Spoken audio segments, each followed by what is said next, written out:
இன்னைக்கு சட்டப்பேரவையில நம்ம CM sir control பண்ண முடியாம சிரிச்சிருக்காரு இல்லையா, அந்த வீடியோ தான் ஃபுல் அண்ட் ஃபுல் ட்ரெண்ட் ஆயிட்டு இருக்கு. அப்போ அத பத்தின நியூஸ் ஃபாஸ்ட் இல்லாமா? வணக்கம், செய்திகள் வாசிப்பவர் தமிழ்ச்செல்வி. இன்று தமிழக சட்டப்பேரவையில் காரசாரமான விவாதங்களுக்கு மத்தியில் அனைவரையும் சிரிக்க வைத்த ஒரு சுவாரஸ்யமான நிகழ்வு அரங்கேறியுள்ளது. இதை பார்த்து தமிழக முதலமைச்சர் திரு ஜோசப் விஜய் அவர்கள் குலுங்கி குலுங்கி சிரித்துள்ளார்.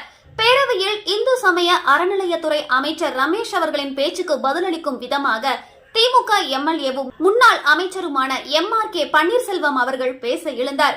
அப்போது அவர் பேச தொடங்குகையில் அமைச்சரின் துறையான இந்து சமய அறநிலையத்துறை என்பதை முழுமையாக கூறுவதற்கு பதிலாக சட்டென மாண்புமிகு சாமி அமைச்சர் என்று குறிப்பிட்டார்.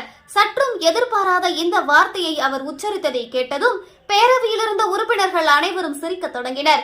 இதை கவனித்த முதலமைச்சர் திரு ஜோசப் விஜய் அவர்களால் தனது சிரிப்பை அடக்க முடியவில்லை. இருக்கையில் அமர்ந்தபடியே அவர் குலுங்கி குலுங்கி சிரித்தார். அது மட்டுமில்லாமல் அமைச்சர் ரமேஷ் சமூக வலைதளங்களில் வெளியிடும் ரீல்ஸ் வீடியோக்களை சுட்டிக்காட்டியும் எம்.ஆர்.கே. பன்னீர்செல்வம் அவர்கள் கலகலப்பாக பேசியுள்ளார். இதையும் முதலமைச்சர் அவர்கள் சிரித்தபடியே ரசித்து கேட்டார்.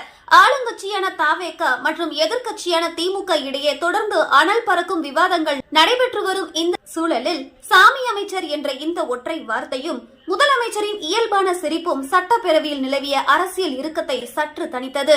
தளபதி விஜய் அவர்கள் இவ்வாறு சிரித்து பார்த்து வெகு நாட்கள் ஆகிவிட்டது என்பது போல் ரசிகர்கள் இந்த வீடியோவை ஷேர் செய்து கொண்டாடி வருகின்றனர். இது போன்ற மேலும் செய்திகளை தெரிந்து கொள்ள எமது தமிழின் குரல் சேனலை ஃபாலோ மற்றும் சப்ஸ்கிரைப் செய்து கொள்ளுங்கள். நன்றி, வணக்கம்.